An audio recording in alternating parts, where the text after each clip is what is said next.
আসসালামু আলাইকুম। Microsoft word হচ্ছে একটি ওয়ার্ড প্রসেসিং সফটওয়্যার, সেটা আমরা সবাই জানি। তো আহ, এই ওয়ার্ড প্রসেসিং সফটওয়্যারে আমরা অনেকগুলো ওয়ার্ড রিলেটেড কাজগুলো করতে পারি, অ্যাপ্লিকেশন লিখতে পারি, কোনো বিল তৈরি করতে পারি, কোশ্চেন পেপার তৈরি করতে পারি, অনেক কাজ করা যায়। এই সফটওয়্যারটি আসার মাধ্যমে আমাদের কাজকে অনেক সহজ করে দিয়েছে। এটি একটি বহুল প্রচলিত এবং একটি জনপ্রিয় সফটওয়্যার।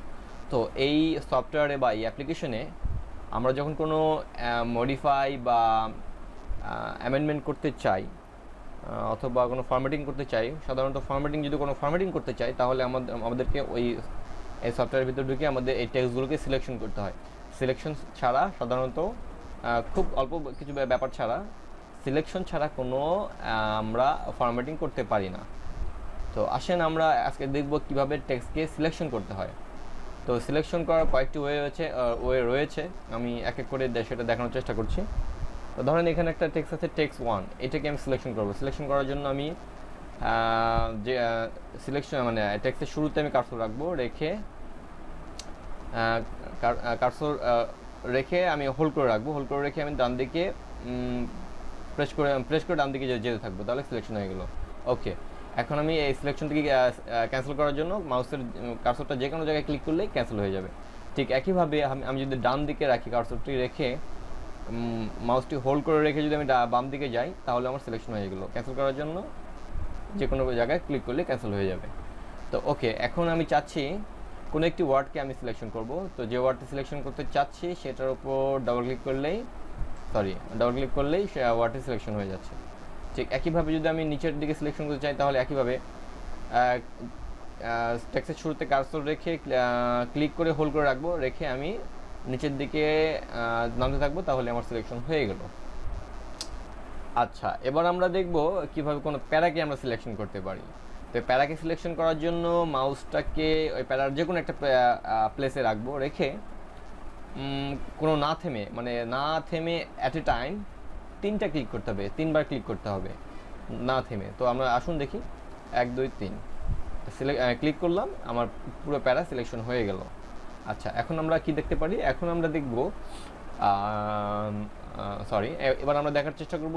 আমি যদি এই দেখেন, একটা জিনিস খেয়াল করেন, এই যে আপনারা দেখতে পাচ্ছেন কিনা আমি জানি না, এই আমার কতটুকু মার্জিন রয়েছে সেটা কিন্তু সে নির্দেশ করছে। এই যে একটা বক্সের মতো একটা আইকন দিয়ে, এটা অ্যাকচুয়ালি এতটুকু হচ্ছে আমার মার্জিন, মানে এই ভিতরটুকু হচ্ছে আমার টেক্সট এরিয়া, মানে এই ভিতরে শুধু আমি লিখতে পারবো আর কি। যদি মার্জিন বাড়ায় সেটা ভিন্ন কথা। তো যাই হোক, তো আমি এই মার্জিনের বাইরে যদি আমি আমার কার্সরটা নিয়ে যাই, দেখুন আমি আমার মার্জিনের বাইরে কার্সরটি নিয়ে যাচ্ছি, একটা অ্যারো সাইন চলে আসছে। তো অ্যারো সাইন আসার পর যদি আমি একটা ক্লিক করি, তাহলে আমার পুরো লাইনটি সিলেকশন হয়ে যাচ্ছে। দেখুন শুধুমাত্র একটি লাইন সিলেকশন হয়ে যাচ্ছে। এই অবস্থা যদি আমি চাই যে আমি এই প্যারাটাকে সিলেকশন করব এই এই অ্যারো সাইনের মাধ্যমে, এই অবস্থাতে, তো আমাকে এখন যেটা করতে হবে, মাউসটা তো আমি বামে নিলাম, নিয়ে অ্যারো সাইনকে নির্দেশ করছে। তো এই অবস্থাতে আমার ডাবল ক্লিক করতে হবে। ডাবল ক্লিক করলে আমার পুরো প্যারাটি সিলেকশন হয়ে যাচ্ছে। ঠিক একইভাবে আমি যদি করতে চাই, এবার আমরা যেটা করতে পারি, সেটা আমরা কিবোর্ডের সাহায্যে এবার আমরা সিলেকশন করব। তো কিবোর্ডের সাহায্যে সিলেকশন করার জন্য আমাদের যেটা করা যায় সেটা হচ্ছে, সিলেকশনের শুরুতে আমি যেখান থেকে সিলেকশন করব সেখানে আমার প্রথমে কার্সরটি রাখবো, রেখে কিবোর্ডের শিফট কি প্রেস করে যদি আমি কিবোর্ডের ডান অ্যারো কিতে প্রেস করি, কিবোর্ডের একটা ডান অ্যারো কি রয়েছে, সেটা যদি আমরা প্রেস করতে থাকি, তাহলে ডান দিকে সিলেকশন হচ্ছে। ঠিক একইভাবে সিলেকশন যদি কমাতে চাই, তাহলে আমরা লেফট অ্যারোতে প্রেস করব, লেফট অ্যারো কিতে প্রেস করলে সিলেকশন কমে যাচ্ছে। এখন যদি আমি সিলেকশনটাকে নিচের দিকে আনতে চাই, তাহলে ডাউন অ্যারো কিতে প্রেস করব, তাহলে আমার সিলেকশনটা নিচের দিকে হতে থাকবে। ওকে, তো এই ছিল সিলেকশনের ব্যাপার। সর্বশেষ আর দুটো অপশন রয়েছে, আমি সেটা আপনাদের সাথে শেয়ার করব। ধরেন আমার কার্সরটি এখানে রয়েছে, আমি চাচ্ছি, আমি 3 নম্বর পাতায় আছি, নিচের দিকে দেখুন স্ট্যাটাস বারে আমরা দেখতেই পাচ্ছি আমি 3 নম্বর পাতায় আছি, সর্বশেষ পেজ হচ্ছে 6টি। তো এই অবস্থায় যদি আমি এখান থেকে সিলেকশন একদম নিচের দিকে নিতে চাই, তো আমি যেটা করতে পারি, এবার ড্র্যাগ করে করে আমি সিলেকশন করতে পারি। সেটা হয়তো একটু সময় সাপেক্ষ ব্যাপার। আমি চাচ্ছি একেবারে আমি একটা কমান্ডের সাহায্যে আমি সেটা সিলেকশন করব। তো সেটার জন্য আমরা কি করতে পারি, আমি টেক্সটের শুরুতে আমি কার্সর নিব, মানে আমি যেখান থেকে সিলেকশন করতে চাই সেখানে কার্সর নিব, নিয়ে কিবোর্ড থেকে কন্ট্রোল শিফট ইএনডি, কিবোর্ডে একটা ইএনডি এন্ড একটা কি রয়েছে, সেটা আমরা প্রেস করব। দেখুন এন্ড মানে শেষ। সর্বশেষ মানে অবস্থানে আমার এটা সিলেকশন হয়ে গেল। এখন আমি চাইলে এটাকে আমি আইটালিক করতে পারি, বোল্ড করতে পারি, হোয়াট এভার। ঠিক আছে, তো আমি ক্যান্সেল করে দিলাম।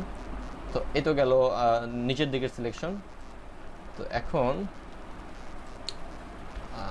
হ্যাঁ, এখন যদি চাই আমি উপর দিকে সিলেকশন করব, এখান থেকে যতটুকু উপরে আছে ততটুকু আমি সিলেকশন করব। তাহলে যেটা করব একইভাবে কিবোর্ড থেকে কন্ট্রোল শিফট হোম, হোম বলে একটা কি রয়েছে কিবোর্ডে, ওটা আপনারা দেখে নেবেন।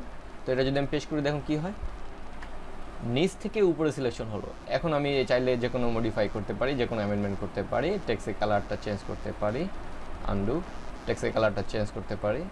তো এই হলো ব্যাপার স্যাপার। আমাদের মডিফাই করার জন্য সিলেকশনের গুরুত্ব অপরিসীম। সিলেকশন ছাড়া আমরা বেশিরভাগ কাজই আমরা করতে পারবো না, ধরতে গেলে সব কাজই আমাদের সিলেকশনের সাহায্যে করতে হয়। তো আশা করি আপনারা ভিডিওটি উপভোগ করেছেন। ভিডিওটি কেমন লাগলো কমেন্টস করে জানাতে পারেন। চ্যানেলটি ভালো লাগলে সাবস্ক্রাইব করবেন। আর যদি খারাপ লেগে থাকে, খারাপ তো লাগতেই পারে, আমরা মানুষ, ভুল হতেই পারে, আমি হয়তো বোঝাতে নাও পারি, সেটা কমেন্ট করে জানাবেন। আর খারাপ লাগলে ডিসলাইক করতে পারেন। তো সবাইকে অনেক ধন্যবাদ এই ভিডিওটি দেখার জন্য। আসসালামু আলাইকুম।